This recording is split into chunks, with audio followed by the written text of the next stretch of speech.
अस्सलाम वालेकुम।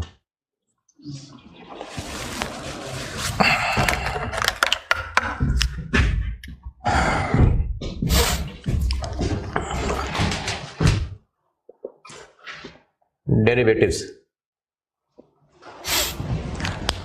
अच्छा, हेजिंग पे सवाल आया नहीं बहुत अरसे से।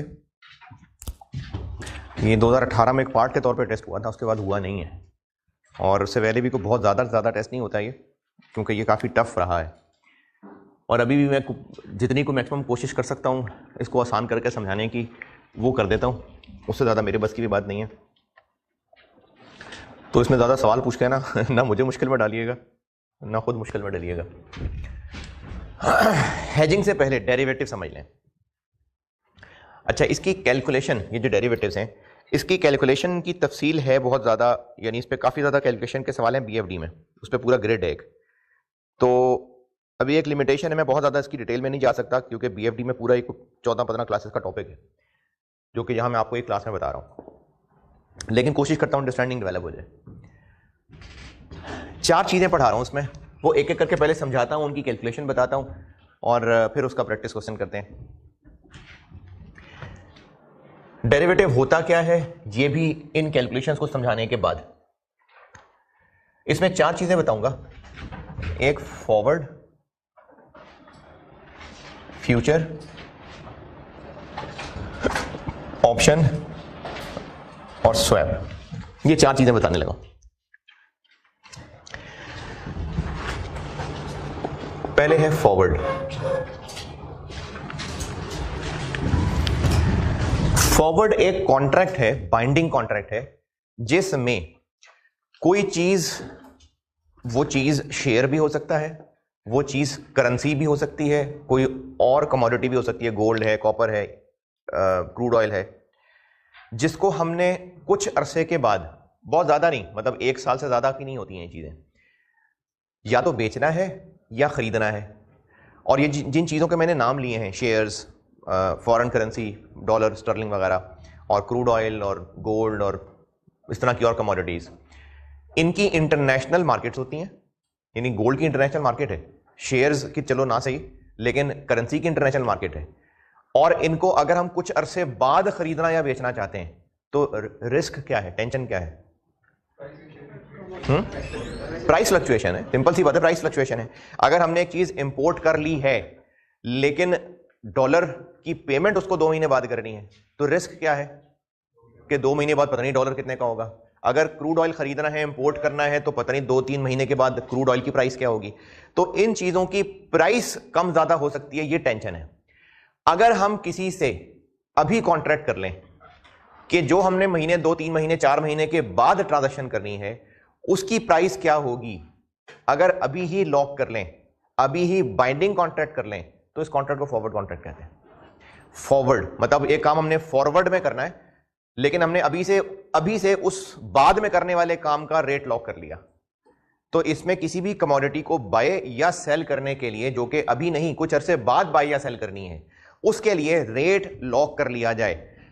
बाइंडिंग एग्रीमेंट है, यानी अगर हमने किसी बैंक से ये एग्रीमेंट कर लिया कि हमने 2 महीने के बाद डॉलर खरीदने, और बैंक कहेगा कि ठीक है, मैं आपको 260 रुपए का बेचने को तैयार हूं, तो अब बाइंडिंग कॉन्ट्रैक्ट का क्या मतलब हुआ कि हम उस बैंक से 260 का ही डॉलर खरीदेंगे, चाहे उस वक्त मार्केट में 160 का ही क्यों ना मिल रहा हो, चाहे उस वक्त मार्केट में 400 का ही क्यों ना मिल रहा हो, बैंक हमें 260 का ही बेचेगा। ये मतलब है बाइंडिंग कॉन्ट्रैक्ट का। तो बाइंडिंग कॉन्ट्रैक्ट है फॉरवर्ड कॉन्ट्रैक्ट, जिसमें कोई भी चीज जो कि कल को बाय या सेल करनी है, उसका किसी पार्टी से हमने रेट आज ही फाइनल लॉक कर लिया।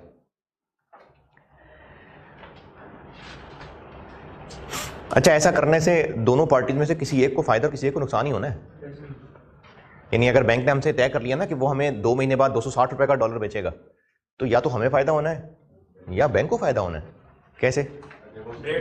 अगर मार्केट में उस वक्त डॉलर ही 300 का है, तो बैंक हमें फिर भी 260 का दे रहा होगा, तो बैंक 40 रुपए नुकसान में होगा। और अगर उस वक्त डॉलर मार्केट में 200 का हुआ, हम फिर भी बैंक से 260 का खरीदेंगे, तो हम 60 नुकसान में होंगे, बैंक 60 फायदे में होगा। तो इसलिए इसमें दोनों पार्टीज में से है किसी एक का नुकसान ही। तो फिर दोनों पार्टीज क्यों कर रही हैं? ये जुआ खेल रहे हैं। तो जुए में ऐसे ही होता है, एक का नुकसान होता है, एक का फायदा होता है। जुआ कैसे है? क्योंकि नहीं, कल को पता नहीं क्या होगा, उस पता नहीं क्या होगा कि हम अभी से रेट तय कर रहे हैं, तो ये तो अलाउड नहीं है, ये जुआ है। क्या मतलब कोई चीज़ हमने खरीदनी है, हाँ, वो चीज़ हमारे पास आ गई। हाँ, मतलब हमने सोना खरीदना था, हमने कहा था कल को इतना सोना हम खरीदेंगे, तो हमने जो रेट तय किया उसी पे हमने सोना खरीद लिया, तो ये जुआ नहीं है। अगर हम प्राइस का डिफरेंस एक्सचेंज कर लेते हैं। नहीं नहीं, उसके पास सोना है ही नहीं, हवा में ट्रांजेक्शन हो रही है। अगर उसके पास सोना मौजूद है ना और वो हमसे कोई महीने बाद की ट्रांजेक्शन कर रहा है, ये और चीज़ है, लेकिन उस चीज़ का वजूद ही नहीं है, वो है ही नहीं सेलर के पास, तो फिर ये सही नहीं है, तो ये जुआ है। तो फॉरवर्ड कॉन्ट्रैक्ट है कल को होने वाली परचेज या सेल का रेट अभी से फाइनल लॉक कर लेना, और है ये बाइंडिंग, हम मुकर नहीं सकते, ये फॉरवर्ड कॉन्ट्रैक्ट है। इस फॉरवर्ड कॉन्ट्रैक्ट को करके किसी एक पार्टी को फायदा होना है, किसी एक पार्टी को लॉस होना है। अच्छा, ये अगर हम बैंक के साथ ये रेट तय कर रहे हैं तो हम क्यों कर रहे हैं? या तो हम जुआ खेल रहे होंगे या फिर चीज हैजिंग है जो पढ़ानी है। अगर ये हैजिंग के लिए है तो फिर तो हैजिंग के लिए, अगर जुआ के लिए तो उसको कहते हैं स्पेकुलेशन।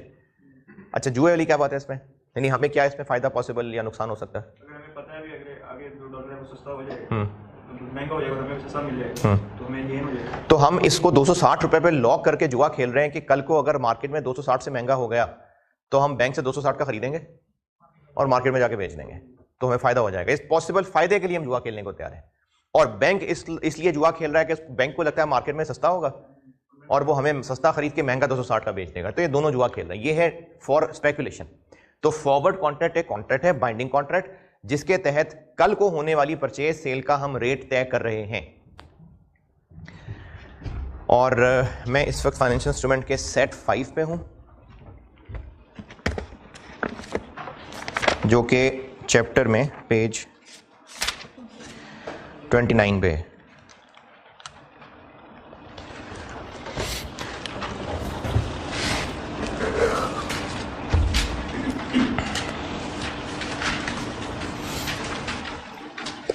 पेज 29 चैप्टर में फाइनेंशियल इंस्ट्रूमेंट्स, टॉप पे थोड़ा सा नीचे एग्जांपल्स, उनमें से फॉरवर्ड बता दिया मैंने। ये आसान सा था इसलिए ये बगैर मिसाल का ही हो गया, इसके लिए सीधा सवाल ही कर लेते हैं। सवाल से पहले एक चीज पढ़ लें, पहले तो ये फॉरवर्ड की 2 लाइनें पढ़ लेना। चैप्टर में पेज 29 फॉरवर्ड एग्जांपल्स में लिखा हुआ है।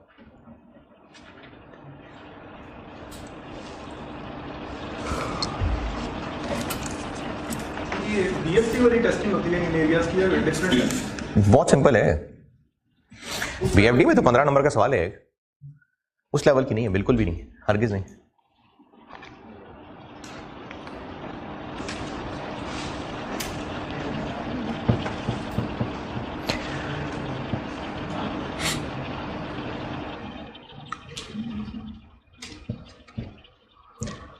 हाँ जी, फॉरवर्ड की 2 लाइनें।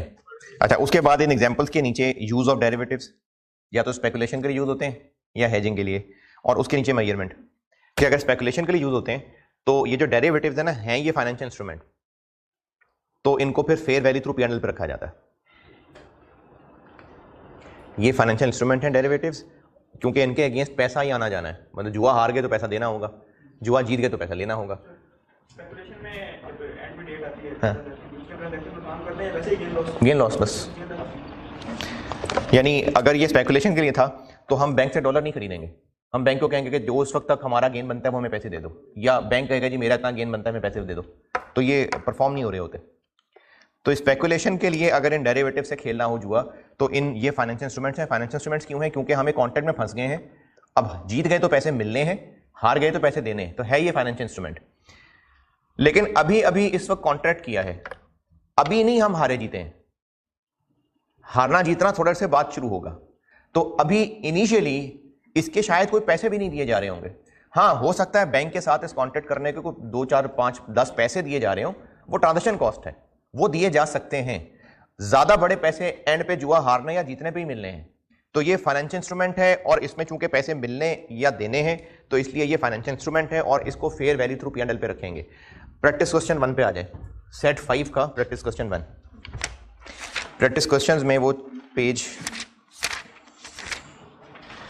53 पे,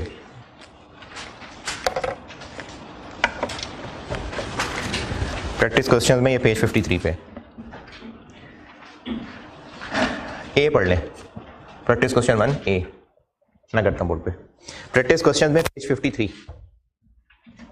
ए पढ़ लीजिए।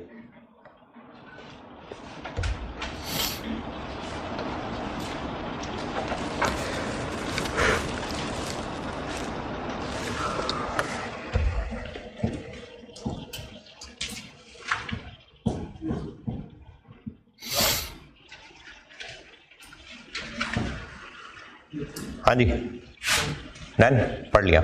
और रिक्वायरमेंट ऊपर लिखी है टॉप पे। ये सारे डेरिवेटिव स्पेकुलेशन के लिए हैं और इनमें जो जो डेट्स नजर आ रही हैं उन सब की एंट्रीज करनी है। और इनकी मेजरमेंट क्या होगी? Fair value through P and L. Speculation के लिए है तो इनकी है ट्रांजेक्शन वो fair value through P and L.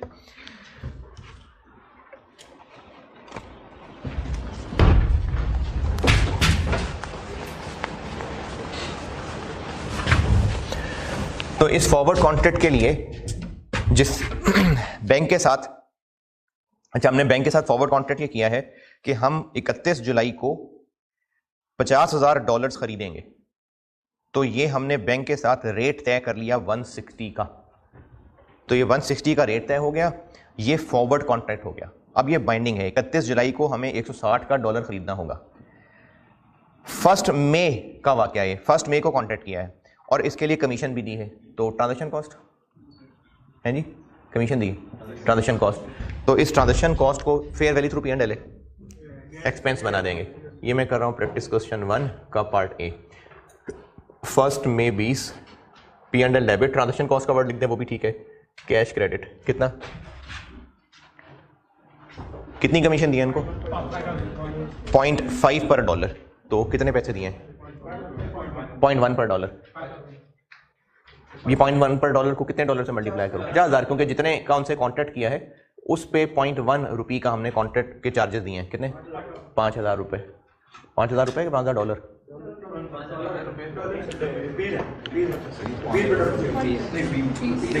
5,000 rupees, 0.1 rupees पर डॉलर। तो रुपीज आएगा आंसर। ये हो गई transaction cost. Fair value through P and L क्या होती है जी? Fair value through P and L हर ईयर एंड पे फेयर वैल्यू पे अपडेट करेंगे और gain loss P and L में जाएगा, और फाइनली सेटलमेंट पे भी फेयर वैल्यू पे अपडेट करेंगे, वो भी gain loss P and L में जाएगा। तो ईयर एंड आ गया 30 जून। अच्छा अब देखिए 30 जून पे हो क्या रहा है। 30 जून पे ये हो रहा है कि हमने कॉन्ट्रैक्ट क्या किया था, रेट क्या लॉक किया था? 160 रुपए पे हमने रेट लॉक कर लिया था और 160 रुपए पे हमने 3 मंथ फॉरवर्ड कर लिया था। 3 मंथ फॉरवर्ड का मतलब यह है कि 1 मई पे खड़े होके 160 रुपए का रेट लॉक किया था $50,000 कब खरीदने के लिए? 31 जुलाई, मई जून जुलाई। तो ये 3 मंथ फॉरवर्ड है, यानी हमने 3 महीने बाद होने वाली एक ट्रांजेक्शन का रेट लॉक कर लिया। इसको 3 मंथ फॉरवर्ड कहते हैं। तो हमने 31 जुलाई को जो डॉलर खरीदने थे उसका रेट तय कर लिया था 160 रुपए के, 160 रुपए का डॉलर खरीदेंगे। ये कब कर लिया था? 1 मई को। अब ईयर एंड आ गया 30 जून। हम 1 मई को ही फॉरवर्ड कॉन्ट्रैक्ट करने में फायदे में रह गए थे एज कंपेयर टू 30 जून, या अब 30 जून पे आके फॉरवर्ड कॉन्ट्रैक्ट करते तो बेहतर होता? ये बात दोबारा सुने, ये बात दोबारा देखिए। 1 जुलाई की डेट है और ये हमारी ट्रांजैक्शन या सेटलमेंट डेट कह लें कि इस दिन हमने डॉलर खरीदने का वादा किया है। वो डॉलर्स, सेटलमेंट डेट मतलब हमने 1 जुलाई 20 को $50,000 खरीदने का वादा किया है। ये वादा कब कर लिया था? और 160 रुपए पे रेट वादा कर लिया था। अब हम 160 रुपए का रेट लॉक कर चुके हुए हैं फॉर परचेज ऑफ डॉलर्स, जो 1 जुलाई को होनी है। यानी आप समझिए आपने काम करने की अभी से बुकिंग करा दी हुई है। 30 जून आया और अब अगर कोई फॉरवर्ड करता उसी के लिए, तो कितने अरसे का फॉरवर्ड करता? 30 जून आ गया हुआ, 1 महीने का। अब फॉरवर्ड करता तो अब उसको डॉलर का फॉरवर्ड कितने पे मिल रहा है? 160 फॉरवर्ड 162.5। तो हम पहले ही वो बुकिंग करा के फायदे में रह गए या नुकसान में रह गए? फायदे में रह गए। कितना फायदा? 2.5 का। ये फायदा है हमें फॉरवर्ड पहले ही कर लेने का, यानी ईयर एंड पे आके हम फायदे में है ना, अभी तक के मुताबिक हम जुआ जीत रहे हैं कि हार रहे हैं? तो अभी तक के मुताबिक हमें पैसे लेने होंगे कि देने होंगे? तो ये फाइनेंशियल एसेट है, ये फाइनेंशियल एसेट माना जाएगा। और फाइनेंशियल एसेट माना जाएगा और उसकी वैल्यू कितनी होगी? जितना फायदा अभी तक हमें हो चुका हुआ है, तो इसको हम फाइनेंशियल एसेट कहेंगे और ये फायदा गेन बन जाएगा। तो 30 जून 20 पे हम फाइनेंशियल एसेट बना लेंगे।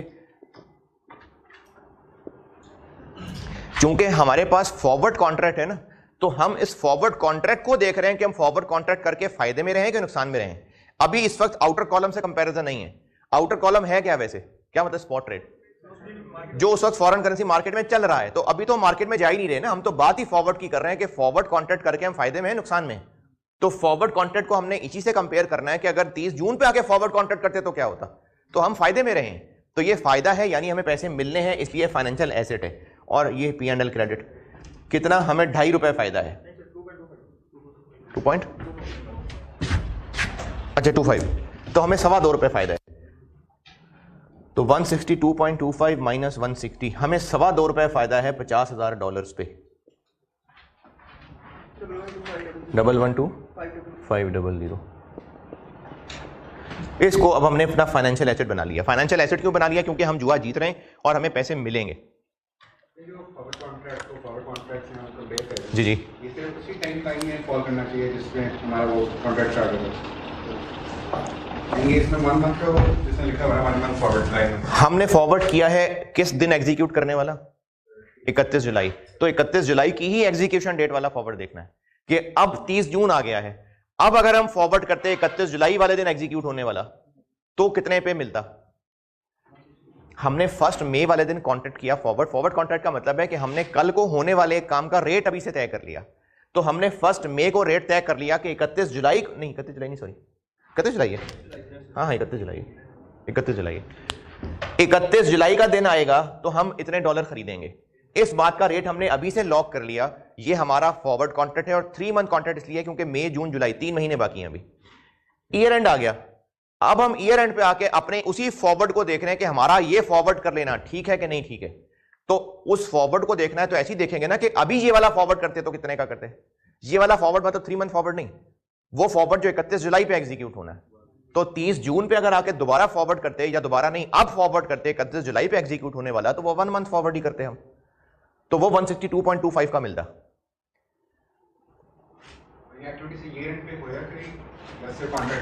मैं इसकी मिसाल और एक और तरह से बताता हूं। आपने ना एक ऑफिशियल या चलो फैमिली ट्रिप के लिए आपने जाना है मुल्क से बाहर। अब उसके लिए आपको पता है कि टिकट्स बहुत ज़्यादा महंगी होती चली जा रही हैं। तो आपने आज तारीख है अगर 1 मई और आपने ट्रैवल 31 जुलाई को करना है, तो आपने आज ही एक टिकट बुक करवा ली आज के रेट पे। ट्रैवल 31 जुलाई को करना है। अब आप 30 जून पे आके अगर ये सोचें कि मैं 1 मई को ही टिकट बुक कराने में फायदे में रह गया या नुकसान में रह गया, तो कैसे चेक करेंगे कि अब 30 जून वाले दिन टिकट कितने की मिल रही है? अच्छा 30 जून ट्रैवल करने वाली टिकट कितने की मिल रही है? फिर वही जो 31 जुलाई है, तो आप उसी से कंपेयर करेंगे ना कि मैं फायदे में रहा या थोड़ा इंतजार कर लेता। तो अगर फायदे में रहे होंगे तो तभी जब टिकट महंगी हो रही होगी।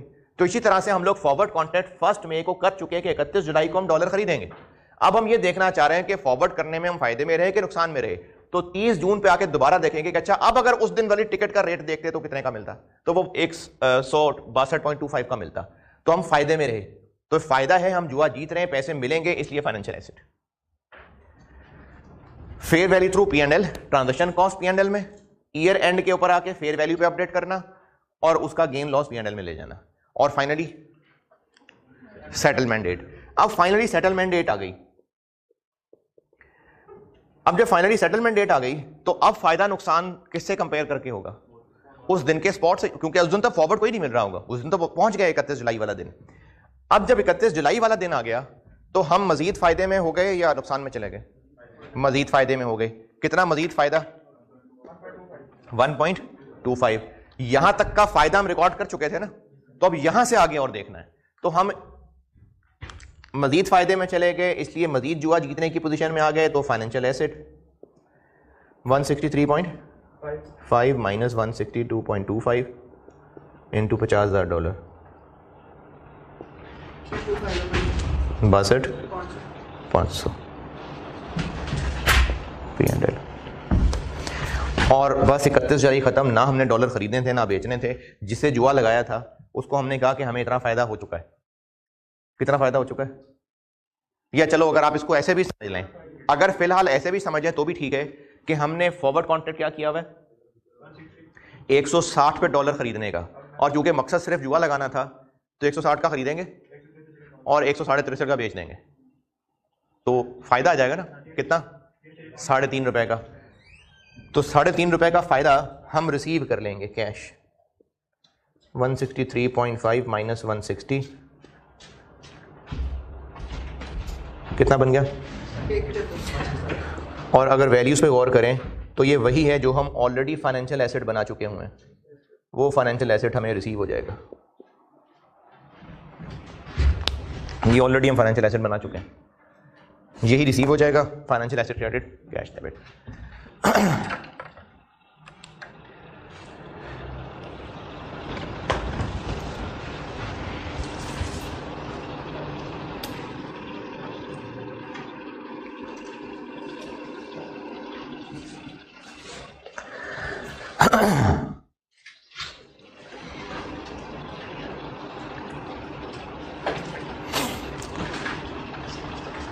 अच्छा, ज़बानी ही प्रैक्टिस हो जाएगी, अगर आपको ज़रूरत लगे तो बेशक आप खुद ही लिख लेना।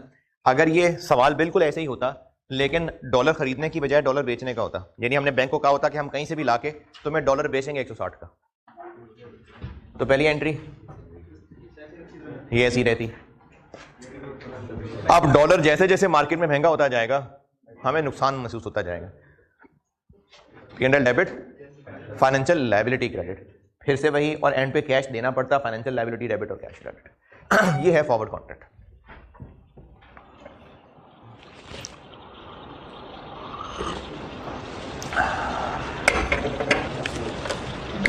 हाँ जी, फॉरवर्ड कॉन्ट्रैक्ट डन।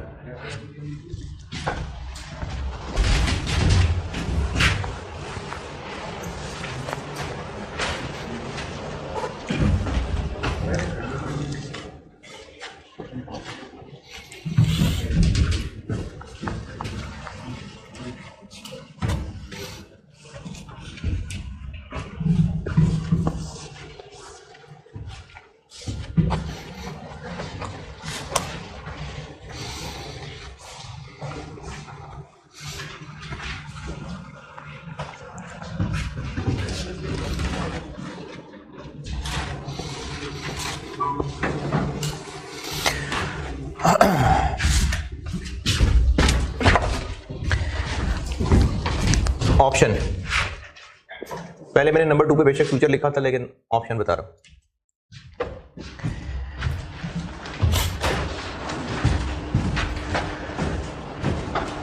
ये चूंकि आप IFRS 2 पढ़ चुके, फाइनेंशियल इंस्ट्रूमेंट्स में कन्वर्टेबल पढ़ चुके, तो इसका थोड़ा बहुत आइडिया है। ऑप्शन होती है किसी के पास कुछ खरीदने की या कुछ बेचने की। दो पार्टीज हैं ऑप्शन में, एक ऑप्शन राइटर है या ऑप्शन इशूअर है और एक ऑप्शन होल्डर है। ये नाम से ही लग रहा है इसने ऑप्शन दी है इसको, और ये ऑप्शन क्या है? ऑप्शन है कुछ, उस कुछ को अंडरलाइन कहते हैं, कुछ खरीदने या बेचने की, at a fix price, at a fix date या during a particular range of dates. इसमें कुछ खरीदने की, टू बाय या सेल समथिंग, इस समथिंग को अंडरलाइन कहते हैं।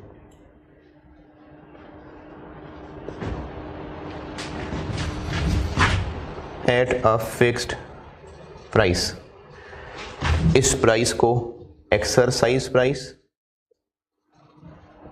या स्ट्राइक प्राइस भी कहते हैं।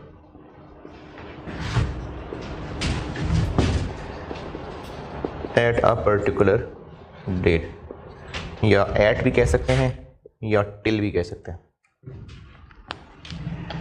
तो ऑप्शन एक कॉन्ट्रैक्ट है जिसमें एक पार्टी ने दूसरी पार्टी को ऑप्शन दी है।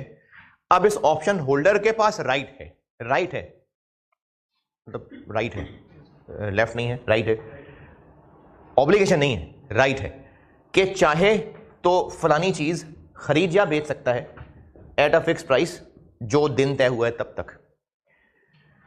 अगर ये कुछ खरीदने की ऑप्शन है तो उसको कॉल ऑप्शन कहते हैं,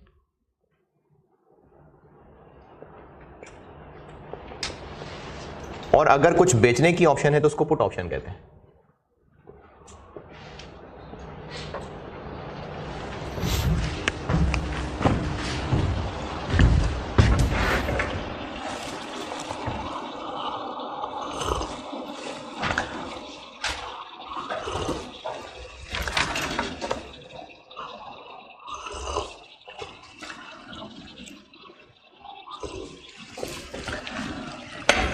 अगर कोई चीज खरीदने की ऑप्शन है, फॉर एग्जांपल डॉलर खरीदने की ऑप्शन है, डॉलर खरीदने की ऑप्शन है 200 रुपए का, मार्केट में डॉलर महंगा होता जा रहा है, तो ऑप्शन होल्डर फायदे में है कि नुकसान में है? हाँ जी, ऑप्शन टू बाय 200 रुपए का डॉलर, मार्केट में डॉलर 200 से महंगा हो रहा है तो ये फायदे में है। ऑप्शन टू सेल, अच्छा, और अगर डॉलर सस्ता हो रहा है तो नुकसान में। भाई नहीं, नुकसान में नहीं बेचेगा, नहीं खरीदेगा। अगर option to sell, option to sell है कि कंपनी ए का शेयर 70 रुपए का बेच सकता है और वो शेयर मार्केट में सिर्फ 20 रुपए का है। ऑप्शन टू सेल कि कंपनी ए का शेयर 70 रुपए का बेच सकता है, ये मार्केट में वो शेयर सिर्फ 20 रुपए का है, तो फायदे में। तो ऑप्शन होल्डर या तो उसके पास ऑप्शन टू बाय होगी, इसको कॉल ऑप्शन कहते हैं, या ऑप्शन टू सेल होगी, इसको पुट ऑप्शन कहते हैं। अब इसमें फायदे नुकसान का मकसद अगर जुआ था, यानी इसने अगर 70 रुपए का शेयर सेल करने की ऑप्शन ली थी तो उसने जुआ लगाया था। जुआ यह लगाया था कि मार्केट में अगर शेयर सस्ता मिल रहा हुआ तो मैं मार्केट से खरीदूंगा और जिसने ऑप्शन दी हुई है उसको जाके बेच दूंगा, इसने जुआ लगाया था।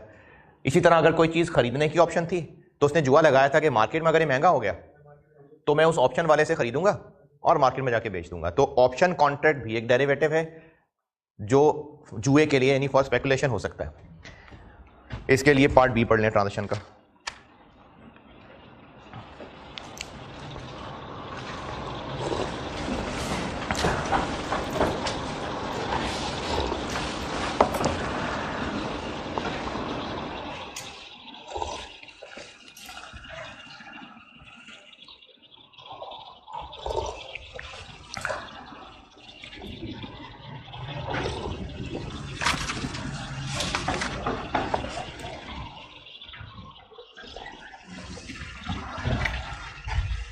प्रैक्टिस क्वेश्चन 1 का बी।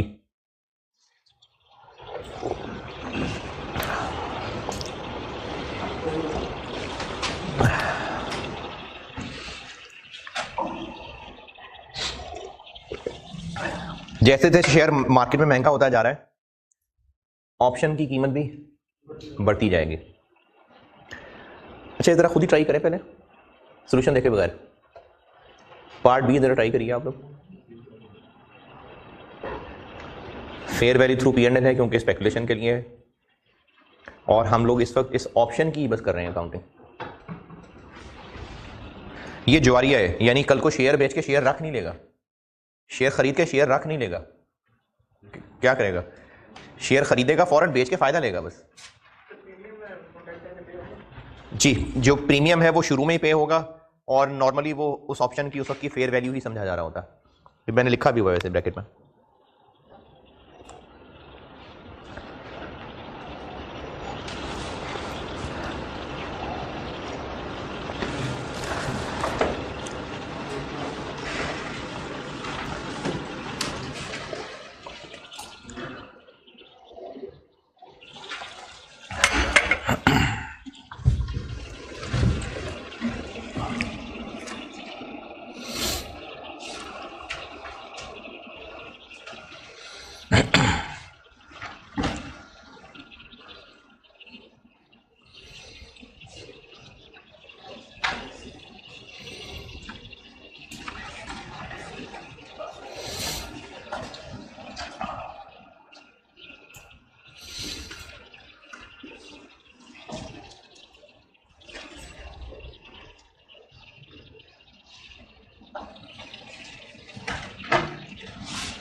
हाँ जी,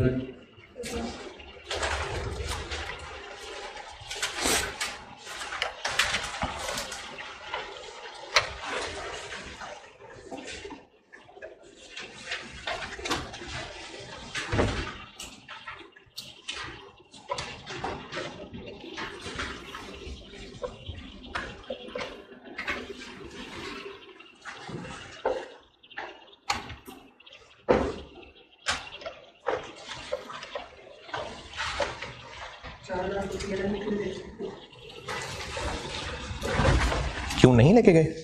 क्योंकि फेयर वैल्यू थ्रू P&L हो तो भी हमने ट्रांजैक्शन कॉस्ट को P&L में डालना है, एसेट तो एसेट रिकॉर्ड होगा ना। ये उस वक्त भी इसकी फेयर वैल्यू 2 रुपए ही थी, तो इनिशियली फेयर वैल्यू भी रिकॉर्ड होगा फाइनेंशियल एसेट। तो पहले दिन 2 रुपए की फेयर वैल्यू थी चूंकि इस ऑप्शन कॉन्ट्रैक्ट की, तो ये पहले दिन फाइनेंशियल एसेट अपनी फेयर वैल्यू पे रिकॉर्ड हो गया। फिर ईयर एंड आया, इसकी वर्थ 2 रुपए से बढ़ के 5.5 रुपए हो गई, तो हमें 3.5 रुपए का गेन हो गया, फायदा फाइनेंशियल एसेट। फिर सेटलमेंट डेट आई, मजीद 6.5 रुपए बढ़ गए, तो ये हमें और गेन हो गया, और फिर फाइनेंशियल एसेट बना लिया। और अब इस ट्रांजैक्शन को जरा समझें। ऑप्शन क्या है हमारे पास? 45 रुपए का शेयर खरीदेंगे, तो 45 का खरीदेंगे और मार्केट में जाके 57 का बेच देंगे, तो कितना फायदा होगा? कितने शेयर थे? 2000। तो इतने रुपए का हमें नेट कैश मिलेगा ना, तो ये कैश डेबिट हो गया। और यही है जो हमने फेयर वैल्यू अपडेट करते करते फाइनेंशियल एसेट को पहुंचा दिया हुआ था यहां तक, तो इसलिए कैश डेबिट और फाइनेंशियल एसेट क्रेडिट। ये जो हमने ऑप्शन को गेन बनाते बनाते फाइनेंशियल एसेट बनाया था ना, वो अल्टीमेटली 12 रुपए के फायदे तक पहुंचना था, कंफर्म 12 रुपए के फायदे तक पहुंचना था उसमें। ये ऑप्शन की जो फेयर वैल्यू है ना, ये किसी ना किसी स्टैटिस्टिकल मेथड से निकलती है। हमने इसको वहां IFRS 2 में पढ़ा हुआ है। एक तरीका इंट्रिंसिक वैल्यू भी था, इंट्रिंसिक वैल्यू एक्सरसाइज प्राइस और शेयर की वैल्यू का फर्क था। तो आखिरकार बिल्कुल एंड पे पहुंच के ना, ऑप्शन की फेयर वैल्यू, उसकी वैसी नॉलेज के लिए बता रहा हूं, बिल्कुल एंड पे पहुंच के ऑप्शन की फेयर वैल्यू उसकी इंट्रिंसिक वैल्यू के बराबर ही हो चुकी होती है। इसीलिए उस ऑप्शन की फेयर वैल्यू 12 रुपए हो चुकी हुई थी, क्योंकि उसी दिन उतना ही फायदा होने वाला था। तो उस दिन ऑप्शन की फेयर वैल्यू इंट्रिंसिक वैल्यू ही हो चुकी होती है, इसलिए ये 12 रुपए ही हो गई थी फेयर वैल्यू। इन दोनों पार्ट्स में कॉमन चीज दोबारा बताता हूं, मकसद स्पेकुलेशन है, जुआ खेल रहे हैं। जैसे जैसे फायदा होता नजर आता जाएगा, तो चूंकि पैसा मिलना है, हम फाइनेंशियल एसेट बनाते जाएंगे और P&L बनाते जाएंगे क्रेडिट, और एंड पे सेटलमेंट डेट पे फिर दोबारा अपडेट करेंगे इसको, और जब एक्चुअली कैश मिल जाएगा तो फाइनेंशियल एसेट क्रेडिट। इन दोनों पार्ट्स में यही किया। Forward option okay. इससे ज्यादा पढ़ना चाहें तो BFD में आइएगा। तीसरा फ्यूचर।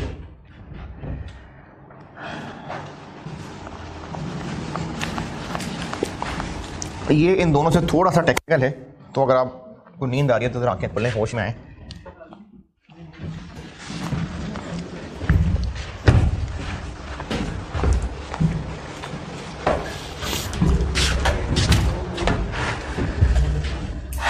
फ्यूचर कॉन्ट्रैक्ट समझ लें भाई।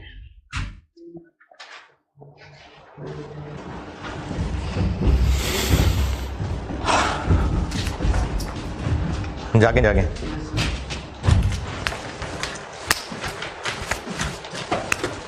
Future contract. अच्छा, जो फ्यूचर कॉन्ट्रैक्ट है ना, इसको समझाने के लिए मैं एक मिसाल दिया कर, जब से BFD पढ़ा रहा हूं तब से हर दफा ये मिसाल देता हूं। हाँ, खिलाड़ियों के नाम बदल देता होता हूं। ये मैंने मिसबाह उल हक से शुरू की थी, करते करते करते तो अब बाबर आजम पे आ जाते हैं। इसको मैं ऑफिशियली बताता हूं अभी कि फ्यूचर मार्केट क्या है, इसमें किस तरह से काम करते हैं, शेयर्स, करेंसी वगैरह सब। लेकिन इसका मैकेनिज्म समझाने के लिए एक क्रिकेट की मिसाल बताता हूं,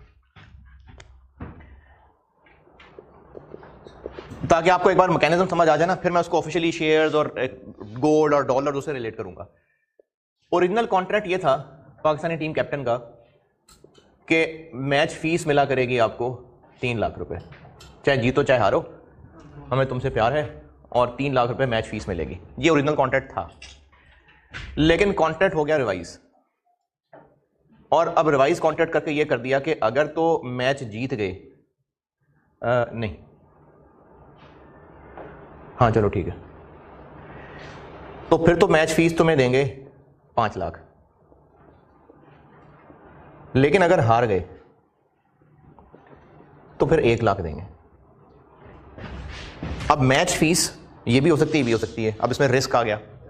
किस चीज से डर लग रहा है कप्तान को? हारने से। तो अब कप्तान साहब ने पीसीबी से तो कांटेक्ट किया, साथ जाके ना एक जुए की मार्केट में जुआ लगा लिया पाकिस्तान के मैच हारने पे, और 2 लाख रुपए का जुआ लगा लिया। मैच हारने पे 2 लाख का जुआ लगा लिया है। अब देखते हैं एंड रिजल्ट क्या होगा।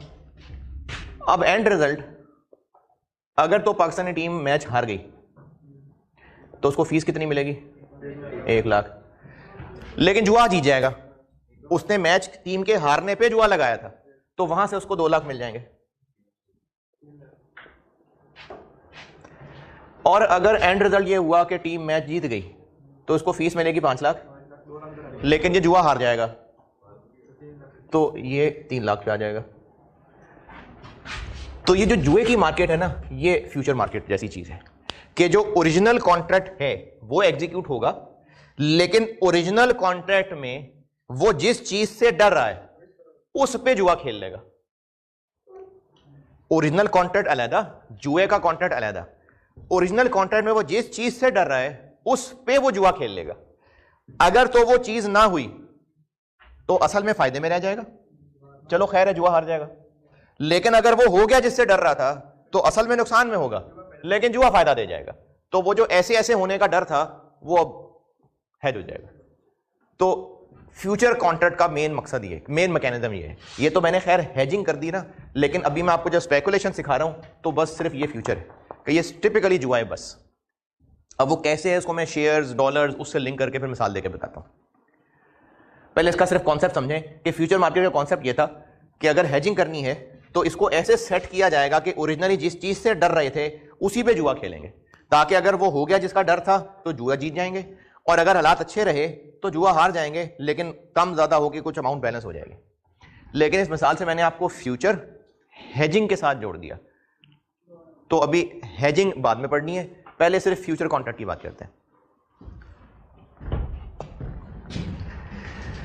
फ्यूचर एग्जांपल से बताता हूं। पहले खुद अपनी एग्जांपल से बता रहा हूं, फिर जो वहां पार्ट सी है वो भी बताता हूं। पहले अपनी एक एग्जांपल से बताता हूं।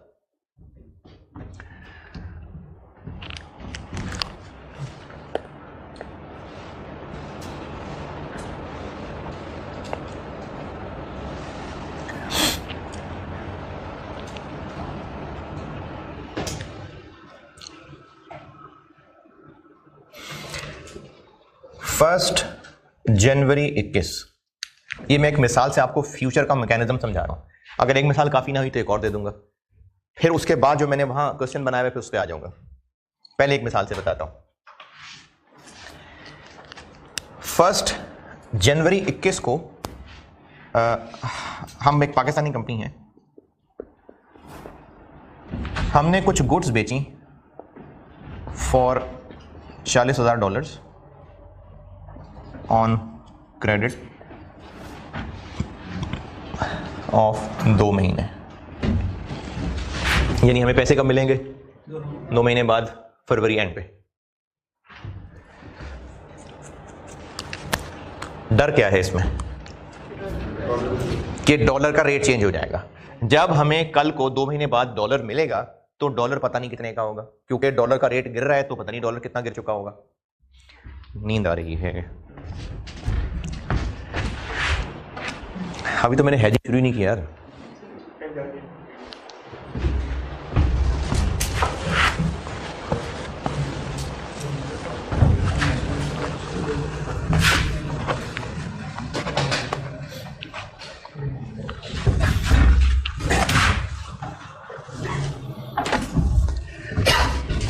अब इनको रिस्क ये है कि डॉलर का रेट पता नहीं क्या होगा।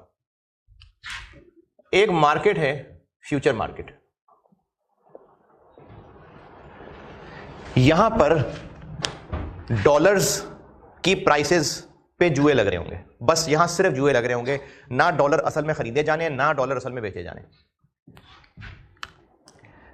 पाकिस्तानी कंपनी 1 जनवरी को ही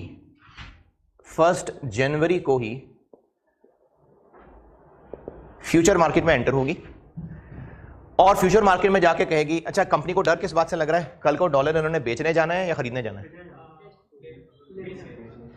करेंसी मार्केट में डॉलर बेचने जाना है खरीदने जाना है, बेचने जाना है ना, कस्टमर से डॉलर मिलेंगे। तो करेंसी देखें, करेंसी मार्केट आप समझिए करेंसी की दुकान है, वहां से फॉरेन करेंसी बेचते या खरीदते हैं। तो हमें कस्टमर से डॉलर मिलने हैं, तो हम तो पाकिस्तानी, हमें तो रुपए चाहिए, तो करेंसी की दुकान पे जाके हम डॉलर बेचेंगे ना।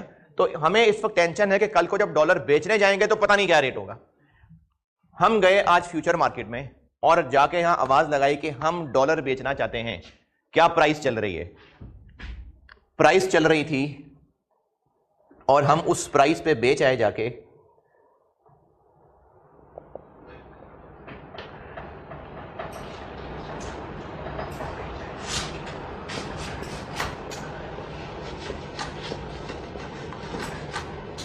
$170 का।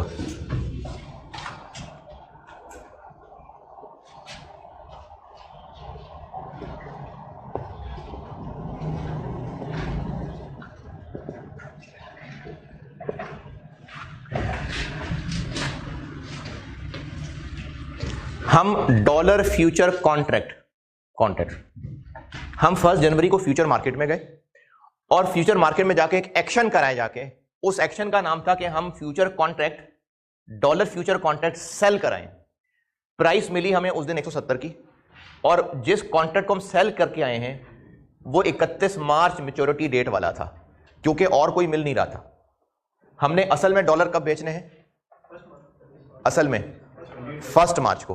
तो हमें कोई ऐसी डेट चाहिए थी जो 1 मार्च के आसपास हो, उससे पहले नहीं, 1 मार्च या उसके करीब करीब हो। तो हमें 31 मार्च वाला मिला, हम ये कॉन्ट्रैक्ट कराए।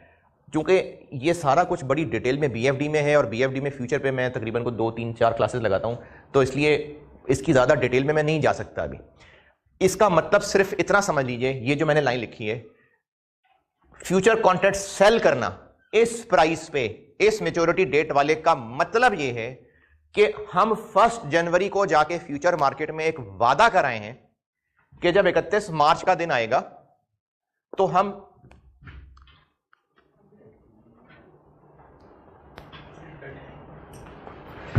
$40,000 बेचेंगे इस रेट पे। हम 1 जनवरी को फ्यूचर मार्केट में जाके फ्यूचर कॉन्ट्रैक्ट सेल करने का मतलब है कि हम इतने डॉलर्स सेल करने का वादा कर आए हैं इस दिन मैं तो कह रहा हूं 1 जनवरी को, 1 जनवरी को जाके वादा करके आए हैं कि जब 31 मार्च का दिन आएगा तो हम $40,000 बेचेंगे इस प्राइस पे।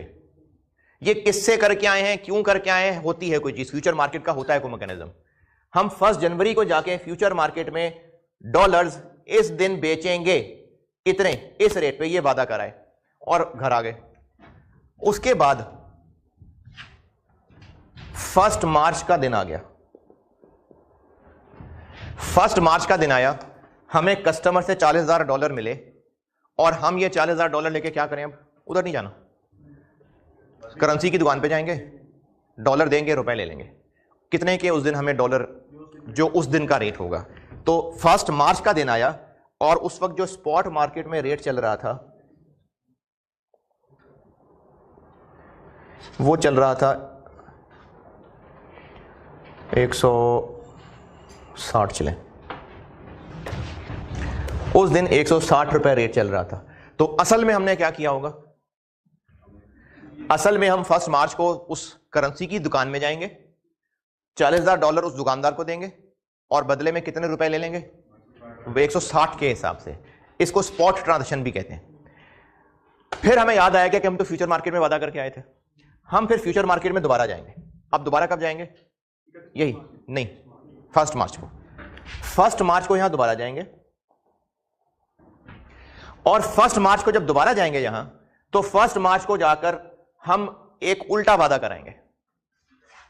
जब उल्टे उल्टे वादे नहीं कराएंगे, इसका उलट वादा, बिल्कुल इसका उलट वादा करेंगे।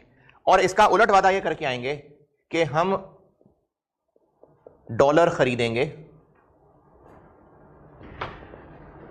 किस प्राइस पे, जो उस दिन अब मार्केट में चल रही होगी। हम 1 जनवरी को गए थे, हमने जाके कहा था कि हम डॉलर कॉन्ट्रैक्ट करना चाहते हैं, इस मार्केट के मैनेज करने वाले ने कहा कि ये रेट चल रहा है, बताओ करना है, कर दो जी।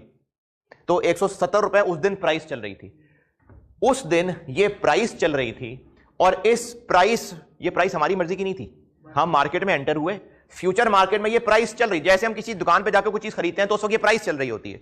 तो फ्यूचर एक मार्केट थी, वहां पर ये प्राइस चल रही थी। ये प्राइस कैसे निकलती है, क्या होती है, सारी कहानी किसी हद तक BFD है। अभी सिर्फ थोड़ी सी कैलकुलेशन समझ ले, काफी है रिपोर्टिंग में। 170 रुपए उस दिन का रेट चल रहा था। इस नीली लाइन का इंटरप्रिटेशन क्या है कि हम 1 जनवरी 21 को गए थे और वादा किया था कि जब 31 मार्च का दिन आएगा तो $40,000 बेचेंगे इस रेट पे। ये रेट हमारी मर्जी का है नहीं, उस दिन फ्यूचर मार्केट में ये रेट चल रहा था। अब हम 1 मार्च को दोबारा फ्यूचर मार्केट में गए और अब हमने किस प्राइस के ऊपर वादा किया होगा जो उस दिन चल रहा होगा। अच्छा, मैं कहता हूं कि उस दिन चल रहा है 157 और यही 31 मार्च मैच्योरिटी वाला।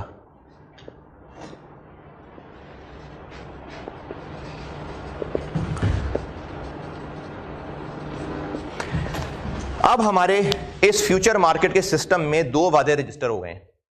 क्या क्या? एक $40,000 बेचने का और एक $40,000 खरीदने का। तो चूंकि हमारे सिस्टम फ्यूचर मार्केट के सिस्टम में हमारे 2 अपोजिट वादे जैसे ही एंटर होंगे, हमारे वो वादे हो जाएंगे आपस में कैंसिल, और उन वादों का जो नेट रिजल्ट होगा वो ले या दे के आ जाएंगे। जैसे अभी इस वक्त हमारे इन नेट वादों का रिजल्ट क्या निकला? एक हमने सेल का वादा किया हुआ है, कितने का? एक हम बाय का वादा कराए हैं। सिंपल मैथ है, बाय सेल, फायदा नुकसान, फायदा कितना? 13 रुपए का गेन है और ये 13 रुपए है पर डॉलर, तो टोटल गेन कितना ले? 13 रुपए इंटू $40,000, $5,20,000। इतना पैसा हम फ्यूचर मार्केट से लेके आ जाएंगे। तो अगर आप फिलहाल, चूंकि मैंने साथ ये हेजिंग भी इसमें थोड़ी सी बताई है, तो फिलहाल अगर आप इस चीज को छोड़ दें, सिर्फ फ्यूचर मार्केट पे फोकस करें, तो फ्यूचर मार्केट में एक दिन एंटर होना और बाद में कभी दोबारा एंटर होके अपोजिट वादा करना सिस्टम में हमारे पिछले वादे को कैंसिल कर देगा, और उस वक्त तक का जो नेट रिजल्ट है वो हम कैश ले या दे के आ जाएंगे। जी हाँ, सिस्टम के अंदर ही है, जुआ ही हो रहा है। लेकिन जब जुआ हो रहा है कि इतने के फलाने के जीतने पे इतने पैसे लग गए, फलाने के हारने पे इतने पैसे लग गए, तो अब वो जो जुआ लगा रहा है वो थोड़ी ग्राउंड में जाके खेल रहा है, वो तो सिर्फ रेट ऊपर नीचे होने के ऊपर ही पैसे जीत रहा है, हार रहा है। तो हमने इस मार्केट में जाके वादा किया कि बेचेंगे 31 मार्च का दिन जब आएगा, एक और वादा कर लिया कि खरीदेंगे जब 31 मार्च का दिन आएगा। तो हमारे इस सिस्टम के अंदर बाय सेल ने एक दूसरे को कैंसिल कर दिया, और जो एंड रिजल्ट था या तो वो गेन था या लॉस था, वो लेके और ये बात खत्म हो गई। अभी मेरी इस मिसाल में 1 मार्च को है, कभी भी हो सकती है, 31 जनवरी को हो सकती है, हमारी मर्जी। अब ये मैंने ना चूंकि हेजिंग भी बतानी है तो साथ हेजिंग में इसको रिलेट करूंगा कि जिस दिन फाइनली हम वो ट्रांजैक्शन करेंगे जिससे डर रहे थे, उसी दिन से 7 बंदा यहां भी भेज देंगे। लेकिन अभी फिलहाल चूंकि मैंने आपको हेजिंग से पहले स्पेकुलेशन बताई है, तो अभी आप सिर्फ फ्यूचर मार्केट का गेन लॉस समझें। ये जो हमने सेटलमेंट केस में किया है, मतलब हम अज्यूम करेंगे 1 मार्च को ही हमने कर लिया है जी। ये मैंने आपको 1 मार्च के हिसाब से बता दिए, हो सकता है 31 जनवरी पे चले जाते दोबारा मार्केट में। सर ये 31 मार्च का इसमें क्या रोल है? 31 मार्च का सिर्फ इतना रोल है कि इस एग्जीक्यूशन डेट के कॉन्ट्रैक्ट्स इस मार्केट में चल रहे थे, और ये 31 मार्च तक ही हो सकता है, उसके बाद नहीं हो सकेंगे। उसके बाद हो सकता है वो 30 जून वाले कॉन्ट्रैक्ट मार्केट में चल रहे हो, कोई 31 अक्टूबर वाले मार्केट में चल रहे हो। 31 मार्च मैच्योरिटी डेट वाला ही क्यों लिया, ये BFD लेवल की बात है। मुख्तलिफ मैच्योरिटीज के फ्यूचर कॉन्ट्रैक्ट्स इस मार्केट में चल रहे होंगे। इस मिसाल में मैंने 31 मार्च वाला क्यों लिया, ये BFD की चीज है। बस 31 मार्च सिर्फ इस कॉन्ट्रैक्ट की एक्सपायरी डेट बता रही है बस।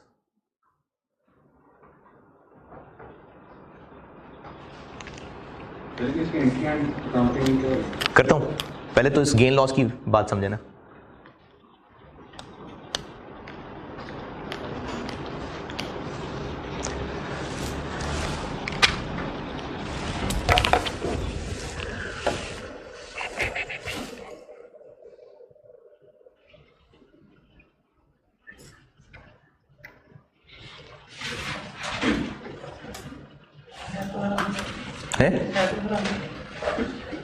ये जो हम लोग फाइनेंस पढ़ रहे होते हैं या रिपोर्टिंग के अंदर भी फाइनेंशियल इंस्ट्रूमेंट्स, तो इसमें मेजॉरिटी जो कमर्शियल बैंक्स की चीज़ें हैं वो हराम है, मतलब स्ट्रेट अवे हराम है।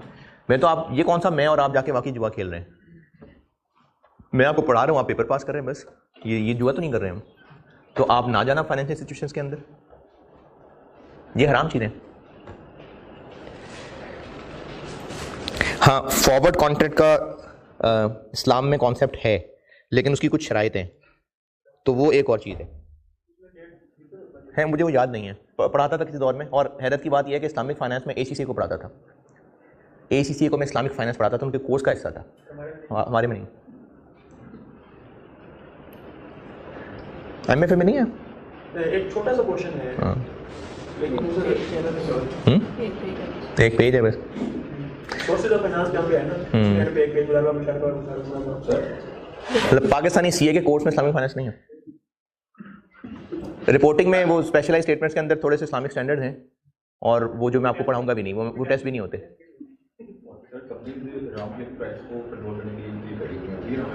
क्या कर रही होती हैं? नहीं, मैंने कहा कि फॉरवर्ड रेट लॉक करना बजाते खुद हराम नहीं है, इसकी कुछ शराइत हैं, उन शराइत पे डिपेंड करता है। मुझे वो शराइत याद नहीं है, लेकिन फॉरवर्ड कॉन्ट्रैक्ट का कॉन्सेप्ट है दीन के अंदर। लेकिन ये जो फ्यूचर मार्केट का गेन लॉस है ना, ये तो टिपिकली जुआ हो रहा है, ये तो ख्याली चीज़ है। इसीलिए अभी तक वो जो सारा वो नौजवान नस्ल है ना, पैसे कमाने नजर आ जाते हैं, वो बिटकॉइन वगैरह तो वो चलने पड़ते हैं, अभी तक वो हलाल डिक्लेयर्ड नहीं है। दो चीजें हैं क्रिप्टोकरेंसी में भी, तो उसमें भी फ्यूचर फॉरवर्ड होता है। एक तो स्पॉट पे ही होता है, आपने आज खरीद लिया, आपका जो फायदा नुकसान है वो आपका है, बस खरीद लिया, अब आप घंटे बाद बेचे, आप साल बाद बेचे, 20 साल बाद बेचे, वो आपका ही है। लेकिन अभी भी ना इसके ऊपर पूरी तरह से उलमा की तरफ से कोई कंक्लूसिव आंसर नहीं है, क्योंकि ये चीज़ें हैं जो अभी पूरी तरह खुल के सामने नहीं आई हैं। तो जब तक कोई चीज़ पूरी तरह रियलिटी सामने नहीं आ जाती ना, तो उसके ऊपर फिर उलमा ओपिनियन कायम नहीं करते। और अगर पहले ऐसा होता भी रहा है, जैसे एक हंसी मजाक ही उड़ाया जाता है इस बात पे कि लाउड स्पीकर कभी हराम थे, अब हलाल हो गए, तस्वीरें कभी हराम थी, कभी हलाल हो गई, तो रियलिटीज़ जब मजीद फैक्ट सामने आते हैं तो ओपिनियन चेंज हो जाते हैं, इसमें तो कोई मसला नहीं है। लेकिन अभी तक इस क्रिप्टो करेंसी पे नहीं है ओपिनियन। जैसे बात करें कि फाइनेंशियल इंस्ट्रूमेंट इंस्टीट्यूशन में काम करने के लिए, तो टैक्स तो वो कमाए ना, हम कोई टॉपिक तो खैर लंबी बात चली जाएगी, लेकिन चले मैं आपके सवाल के जवाब में एक सवाल ही पूछ लेता हूँ। एक स्मगलर है, वो बच्चे बच्चियाँ स्मगल करता है, ड्रग्स स्मगल करता है, तो आप उसके अकाउंटेंट बने और पूरी ईमानदारी से आपने एंट्रियाँ करनी है। आपने ना बच्चे उठाने हैं, ना आपने बच्चे सिलाई करने हैं, आपने पूरी ईमानदारी से सिर्फ डेबिट क्रेडिट करना है, तो सैलरी हलाल होगी कि हराम होगी? हैं? जो बिजनेसेस, क्योंकि ना अल्लाह ताला की तरफ से एक स्ट्रेट हुक्म है कि ये जो गुनाह के काम है ना, इनमें एक दूसरे की मदद ना करो। तो जब हम एक स्मगलर के एम्प्लॉई बन गए तो हम तो उसकी मदद कर रहे हैं ना। तो इसलिए जो स्ट्रेट अवे हराम बिजनेसेस होते हैं, जैसे कमर्शियल बैंक हराम बिजनेस है, इसमें कोई इख्तलाफी बात ही नहीं है कि कमर्शियल बैंक हर रिबा बेच दे, हराम है। तो इसलिए उलमा जो है ना, वो कमर्शियल बैंक की नौकरी को नहीं इनकरेज करते। हाँ, लेकिन दीन में मुश्किल इसलिए नहीं डाली जाती, बल्कि दीन तो खैर नहीं, हमारे माशरे में इस वक्त हमारा तकवा कमज़ोर है ना, तो इसलिए उलमा फ़ौरन किसी बैंकर को ये नहीं कहते कि छोड़ दो नौकरी, फ़ौरन नहीं कहते, उनको कहते हैं यार कोशिश करो कि आप और ढूंढें। तो क्या जी?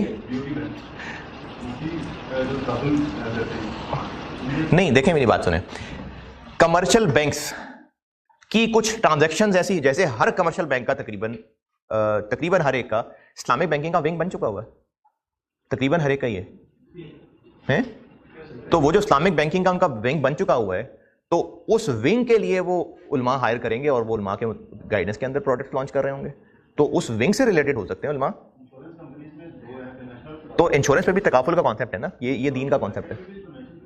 क्या जी? देखें, ये ना प्रैक्टिकल मसाइल हैं, और हमें सिर्फ वो नजर आ रहा होता है जो सामने हो रहा है। जैसे ये जो इस्लामिक बैंकिंग है, इसके भी आप फॉर्म्स देखेंगे, तो प्रोसीजर देखेंगे, तो कन्वेंशनल बैंकिंग जैसे ही होंगे। तो जो ऑपरेशन लेवल पे काम कर रहे होते हैं, उनको लगता है कि ये तो एक जैसा ही है। असल में हमें सिर्फ सामने होने वाले प्रोसीजर्स नजर आ रहे हैं, बैक एंड पे कॉन्टेक्चुअल टर्म्स क्या हैं वो हर बंदे को नजर नहीं आ रही होती। फिर उसके अलावा ये भी है कि एक चीज जो प्रिंसिपली बनी है क्या उसको एग्जीक्यूट करने वाला उनका ख्याल रख रहा है या बीच में गोलियां करा रहा है? यानी हो सकता है इस्लामिक बैंक्स जो बने हुए हैं सही, लेकिन वर्किंग के एतबार से वो ना काम कर रहे हैं, ये भी हो सकता है। जैसे मैं मुसलमान हूं तो मेरे अंदर अगर खामियां हैं तो इस्लाम में खामियां नहीं है। यानी अगर कोई मुझे देख के कहेगा यार ये तो वही काम कर रहा है जो गैर मुस्लिम करता है, तो ये इस्लाम का कसूर नहीं है, तो मेरा कसूर है ना। तो इसलिए इस्लामिक बैंक्स जो प्रिंसिपली इस्लामिक बैंक्स बने हों और वो काम भी इस्लामिक बैंक के असूलों के तहत कर रहे हो तो वो ठीक है, उनके पीछे तो उलमा का बोर्ड है पूरा। हमें असल में कॉन्ट्रैक्ट नहीं नजर आ रहा ना, हम सिर्फ प्रोसीजर्स देख रहे हैं, हमें लगता है सब सेम काम हो रहा है। और वो जो आप कह रहे हैं बैक एंड पे वर्किंग, ये तो खैर यार क्या जज्बाती बातें छेड़ देते हैं आप। वो होता यह है कि इस्लामिक बैंक यहां पर तभी आ सकता था जब वो कमर्शियल बैंकिंग को रिप्लेस करता था, जब अल्टरनेटिव देता तो कई चीजें ऐसी होंगी जो अल्टरनेटिव देने की वजह से फिलहाल मजबूरन कराहत के साथ शामिल की गई होंगी कि किसी तरह से प्रोडक्ट रिप्लेस होकर लोग इधर आ जाएं। जैसे जब इस्लाम आया था ना तो 23 साल का जो पूरा पीरियड है, सारी चीजें एकदम से हराम नहीं हुई थी, क्योंकि उस पीरियड के अंदर लोगों का लाइफस्टाइल बदलना था। तो अभी भी दीन के हालात ऐसे ही हो चुके हैं कि इस वक्त इमीडिएट बदलने वाले हम रह ही नहीं गए हुए हैं। इसलिए उलमा को बीच में उतरना पड़ रहा है और वो इस्लामिक बैंकिंग रिप्लेस कर रहे हैं, लेकिन आस्ता आस्ता ग्रो कर रही है इस्लामिक बैंकिंग। अल्लाह करे रिबा फ्री हो जाएगा कभी हमारी। किधर ले गए यार? फ्यूचर मार्केट गेन लॉस, इसका एक सवाल लिखें। और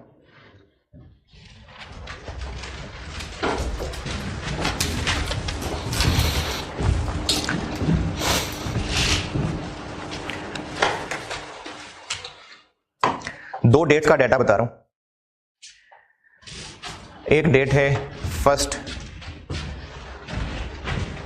दिसंबर 21, 1 दिसंबर 21।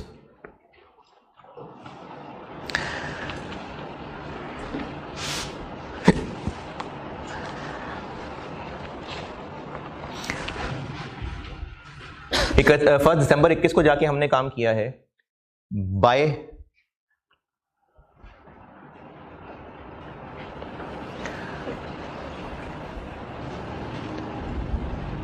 Gold futures.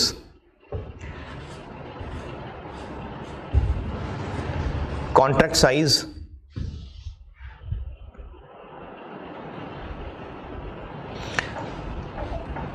साइज है 200 ऑन्सेस का। यूनिट्स कर लें, चलें 200 यूनिट्स, जो भी क्वांटिटी है इसकी वो 200 यूनिट्स हैं। और हमने जो नंबर ऑफ कॉन्ट्रैक्ट्स बाय किए हैं वो किए हैं 25। और फ्यूचर की प्राइस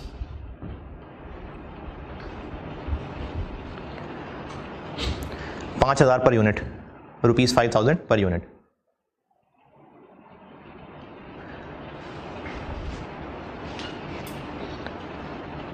उसके बाद अगली डेट डालें 1 मार्च 22।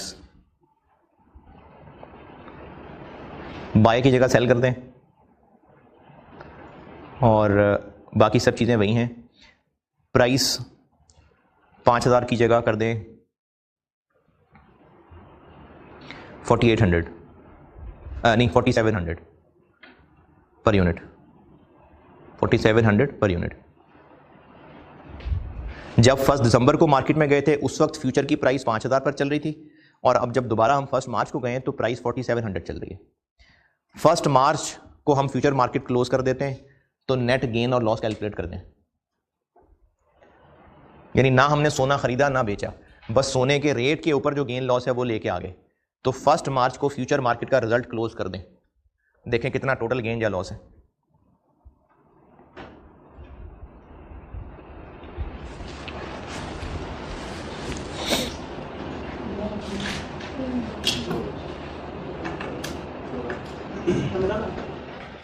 पता नहीं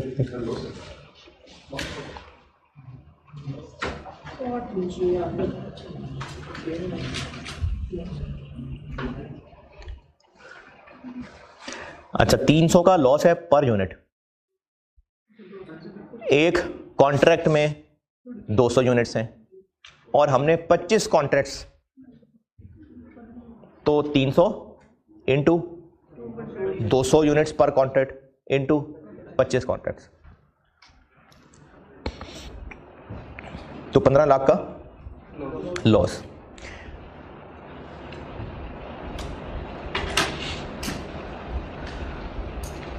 अच्छा, अब आते हैं इसकी अकाउंटिंग पे।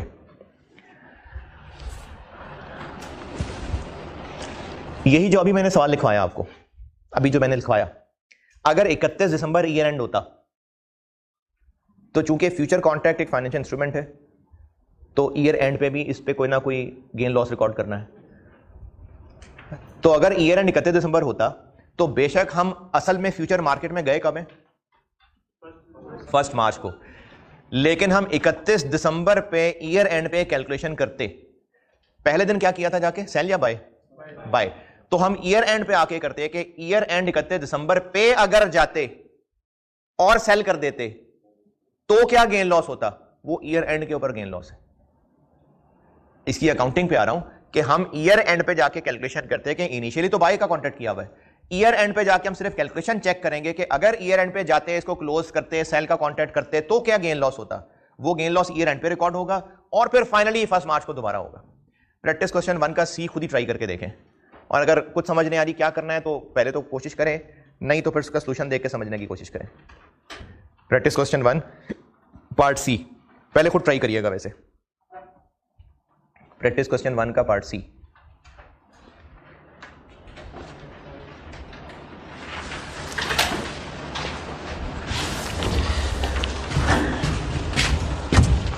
अच्छा अभी का एजेंडा मेरा ये है, क्योंकि मैंने ये आप लोगों के लिए भी, फिजिकल वालों के लिए भी पोर्टल पे तो रखवानी है, तो ये हेजिंग में रह गई, ये हेजिंग नहीं सॉरी डेरिवेटिव में एक स्वैप रह गया, वो करके तो मैं ये एंड कर दूंगा ए।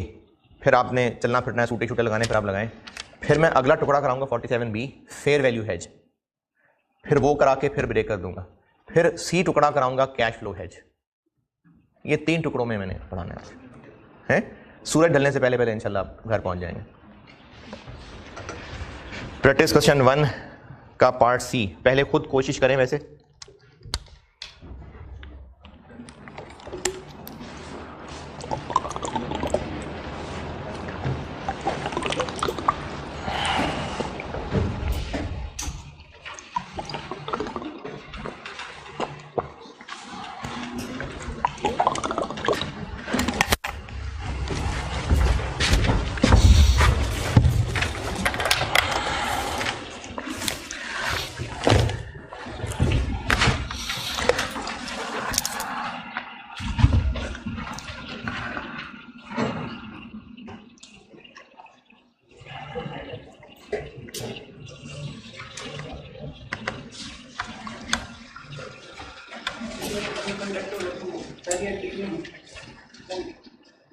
पहली एंट्री कोई नहीं है, क्योंकि अभी तो सिर्फ जाके पहला कॉन्ट्रैक्ट ही किया है। अगर कोई फीस दी होती तो वो ट्रांजैक्शन कॉस्ट है, फेयर वैल्यू थ्रू P&L है तो वो ट्रांजैक्शन कॉस्ट P&L बन जाती। पहले दिन कोई एंट्री नहीं है, टाइम गुजरेगा तो हमें फायदा नुकसान होना शुरू होगा।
हाँ जी,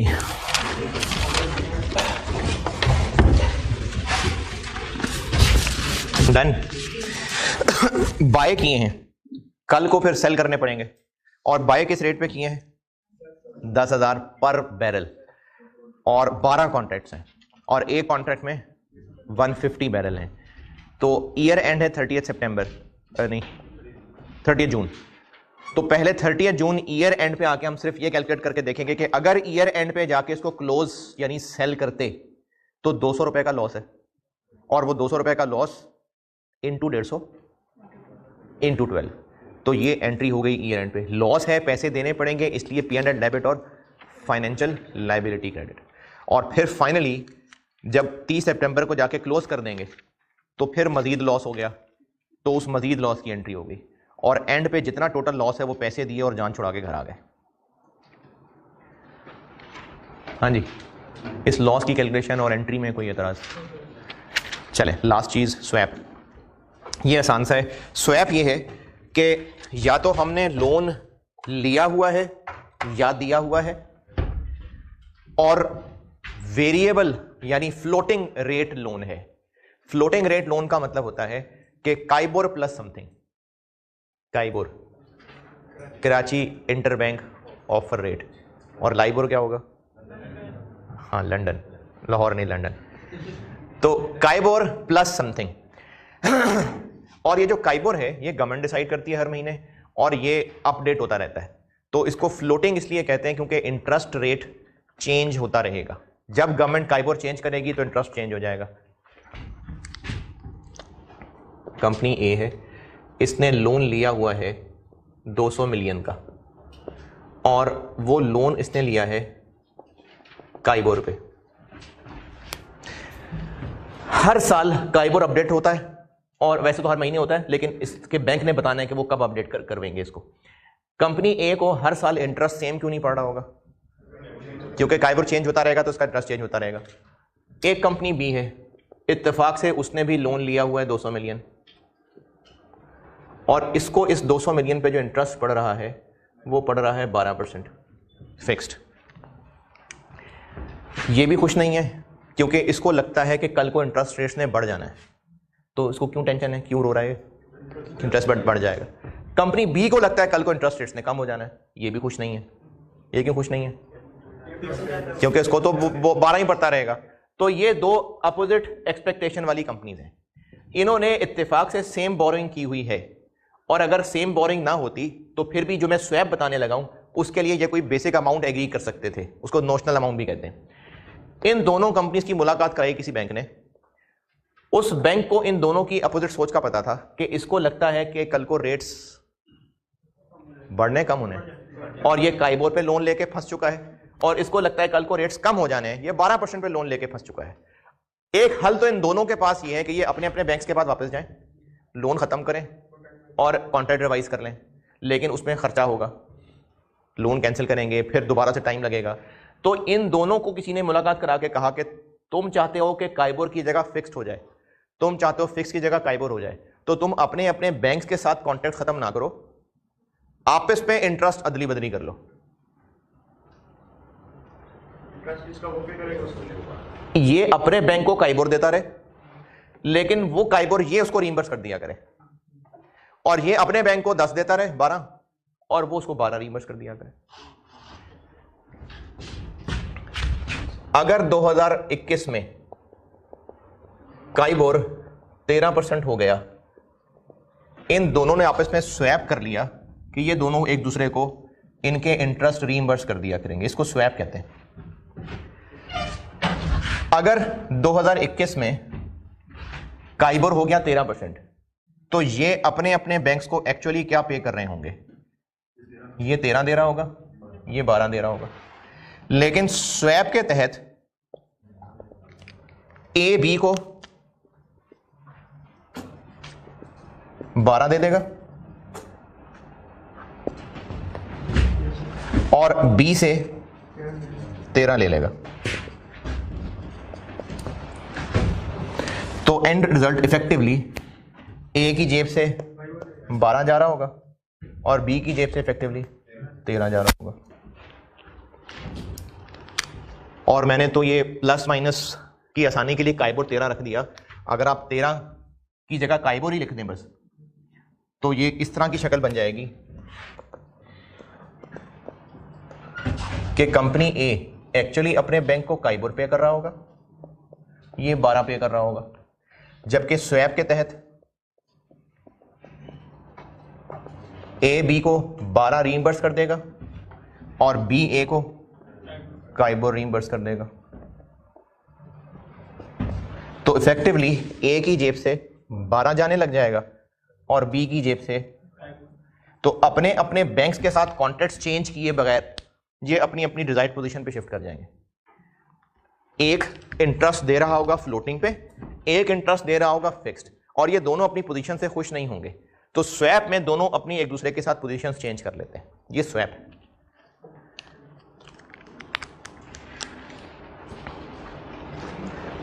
प्रैक्टिस क्वेश्चन 1 का पार्ट डी पढ़ें।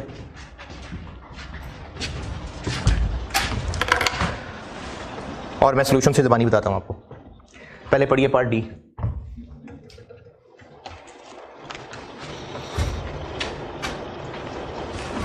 अच्छा, बी को क्या फायदा हुआ इससे? काइबोर पे शिफ्ट हो गया। फायदा नुकसान की बात नहीं है, ये काइबोर पे शिफ्ट हो गया। हाँ, अगर कल को वाकई वो हुआ जो काइबोर इसको लग रहा था कि कम हो जाएगा, तो ये फायदे में रह जाएगा, ए नुकसान में रह जाएगा। और अगर इसको जो लग रहा था कि काइबोर कम हो जाएगा, उसकी बजाय अगर बढ़ गया, तो फिर ए फायदे में रह जाएगा, ए नुकसान में रह जाएगा। तो दोनों में से कोई एक पार्टी फायदे में, एक पार्टी नुकसान में रहेगी। हो ये रहा है कि स्वैप में दोनों पार्टीज अपने इंटरेस्ट की पोजीशंस बदल रही हैं। प्रैक्टिस क्वेश्चन 1 का पार्ट डी पढ़िए। इसमें कंपनी ए के पास 2 मिलियन का लोन है 10% पे, कंपनी बी के पास 2 मिलियन का लोन है काइबोर पे, और दोनों ही खुश नहीं है। तो ये दोनों एक दूसरे के साथ इंटरेस्ट रेट स्वैप कर लेते हैं। 2019 में क्या होगा? 2019 में बैंक काइबोर 10 है, दोनों सेम है, तो स्वैप दोनों एक दूसरे को कोई पे रिसीव नहीं हो रहा होगा। 2020 में क्या होगा? अच्छा, ये बात फिर देखिए, दोनों अपने अपने बैंक्स को ऑफिशियली जो पे करते हैं वो करेंगे, स्वैप में एक दूसरे के साथ रेट अदली बदली करते हैं। 2020 में क्या होगा? काइबोर हो गया है 8, तो कंपनी ए अपने बैंक को 10 देगी, कंपनी बी 8, और स्वैप में क्या होगा? अगर स्वैप का नेट रिजल्ट देखें तो नहीं समझ आ रही ना, नहीं आ रही, तो फिर आप उस तरह बनाएं, 2019 का भी बनाएं, 20 का भी बनाएं और 21 का भी बनाएं, इस शक्ल में बनाएं, उसके बाद समझें। 2019 वाली भी शक्ल बनाएं, क्या बनेगी? 20 वाली भी और 21 वाली भी।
हाँ जी,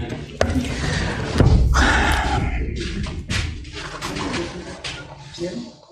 2019 में एक्चुअली ए अपने बैंक को क्या पे करेगा 10, बी अपने बैंक को काइबोर देगा जो कि 10 ही है। स्वैप में 10 लेके 10 देना है, यानी कुछ भी नहीं करने की जरूरत है। तो दोनों को एंड रिजल्ट 10 पड़ा। 2020 ए अपने बैंक को एक्चुअली क्या देगा 10, बी देगा काइबोर, काइबोर कितना हो गया 8।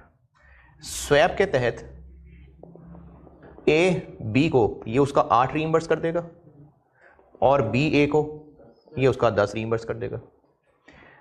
यानी अगर नेट रिजल्ट देखें तो बी ए को 2 दे रहा होगा। अच्छा 2% दे रहा हो, मतलब 2% कैसे दे रहा होगा, तो परसेंटेज कैसे दे रहा होगा, अमाउंट पे अप्लाई करके जो कैश आएगा वो दे रहा होगा। अमाउंट कितनी है, तो 2 मिलियन पे 2% लगा के बी ए को कैश पे कर रहा होगा। ये स्वैप का रिजल्ट है। और इसी तरह 2021 में ए अपने बैंक को एक्चुअली क्या पे कर रहा होगा, जब मेमोरी कार्ड वगैरह है ना, सब सही सही जाग रहे हैं ना, उनसे कह रहा हूं कैमरे वाले 10 और काइबोर 13। तो स्वैप क्या होगा फिर कि ए बी को उसका 13 रीइंबर्स कर देगा और बी ए को उसका 10 रीइंबर्स कर देगा। यानी स्वैप का रिजल्ट ये हुआ कि ए बी को 3% दे रहा होगा। क्या मतलब 3% दे रहा होगा, 2 मिलियन रुपए का 3% ए बी को कैश पे कर रहा होगा। तो इसको इफेक्टिवली 13% पड़ गया और इसको इफेक्टिवली 10% पड़ गया। अब इसका सोल्यूशन देखें 2019, और सोल्यूशन सिर्फ मैंने कंपनी ए की बात की है। तो 2019 में कंपनी अपने बैंक को इंटरेस्ट देगी, बस स्वैप में कुछ नहीं है। 2020 में कंपनी अपने बैंक को इंटरेस्ट देगी और बी से कैश लेगी, और 2021 में अपने बैंक को भी इंटरेस्ट देगी और बी को भी कैश देगी। ये होता है स्वैप है। वो टाइम पीरियड तय किया होगा ना, कितने अर्से का कर रहे हैं, देखना पड़ेगा कॉन्ट्रैक्ट में क्या है कि मुकरना है कि नहीं मुकरना है।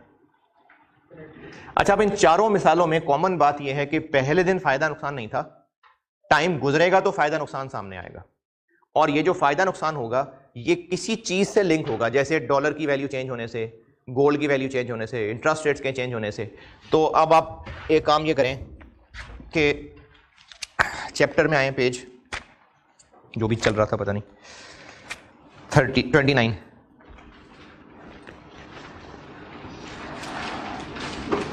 चैप्टर में पेज 29, ये टॉप पे डेरिवेटिव की डेफिनेशन लिखी हुई है, ये पढ़ के देख लें, समझ आती है तो।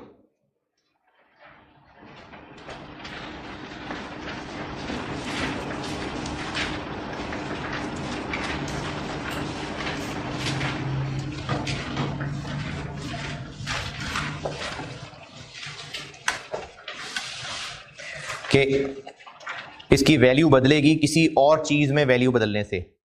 शुरू में इसमें नॉर्मली कोई वैल्यू नहीं होगी और ये कल को सेटल हो जाएगा। ये 3 पॉइंट्स लिखे हैं।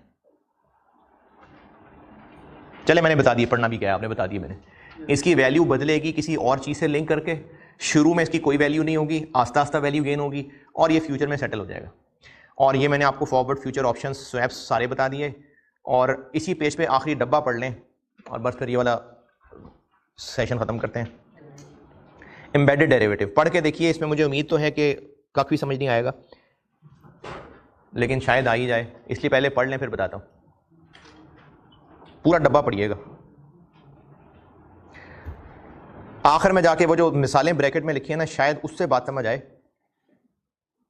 लेकिन पहले एक बार पूरा डब्बा पढ़ लें सही।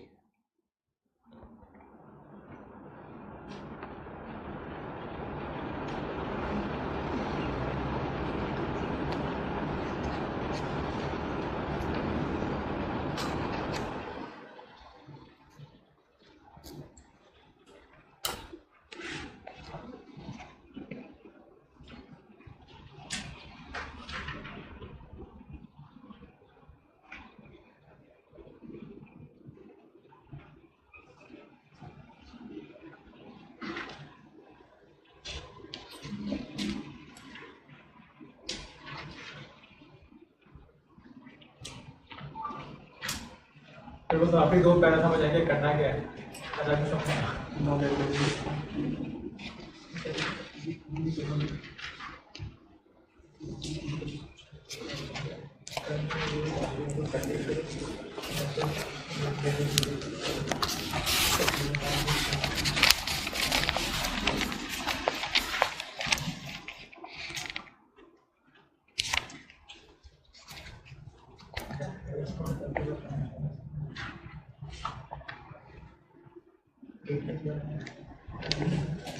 हाँ जी, चलें, कुछ भी समझ नहीं आया। लास्ट पैराग्राफ, हमने किसी कंपनी के कन्वर्टेबल डिवेंचर्स में इन्वेस्ट किया है, क्या मिलेगा बदले में हमें? कॉन्ट्रैक्चुअल कैश फ्लोज मिलेंगे, इंटरेस्ट, और एंड पे अगर कन्वर्ट ना करवाया तो कैश मिल जाएगा, और अगर शेयर में कन्वर्ट करवाना चाहें तो शेयर में कन्वर्ट हो जाएंगे। तो शेयर में कन्वर्ट करवाएंगे हम कि नहीं करवाएंगे? अच्छा, अब हम इन्वेस्टर हैं। पहले हमने ये पढ़ा था company issuer point of view से IAS 32, उसमें क्या किया था? उसमें इसको तोड़ा था लायबिलिटी कंपोनेंट और इक्विटी कंपोनेंट में। अब मैं कह रहा हूं हम इन्वेस्टर हैं, तो कॉन्ट्रैक्चुअल कैश फ्लो मिलेंगे यानी कूपन, और एंड पे कैश भी मिल सकता है, हम शेयर में कन्वर्ट भी करा सकते हैं। तो इसको ऐसे कह सकते हैं कि हमने डिवेंचर्स में इन्वेस्ट किया हुआ है जहां से कॉन्ट्रैक्चुअल कैश फ्लो मिलना है और शेयर ऑप्शन भी है? तो शेयर ऑप्शन इटसेल्फ एक डेरिवेटिव हो गया, और डिवेंचर्स में इन्वेस्ट करके कैश लेना ये एक नॉन डेरिवेटिव चीज हो गई। इसको हाइब्रिड कॉन्ट्रैक्ट कहते हैं। और मिसाल देता हूं, हमने डिवेंचर में इन्वेस्ट किया और उन डिवेंचर्स में इन्वेस्ट करने के साथ हमें एक कूपन मिल गया, कूपन नहीं, एक पर्ची मिल गई कि आप चाहें तो कल को इतने पैसे देके शेयर खरीद सकते हैं।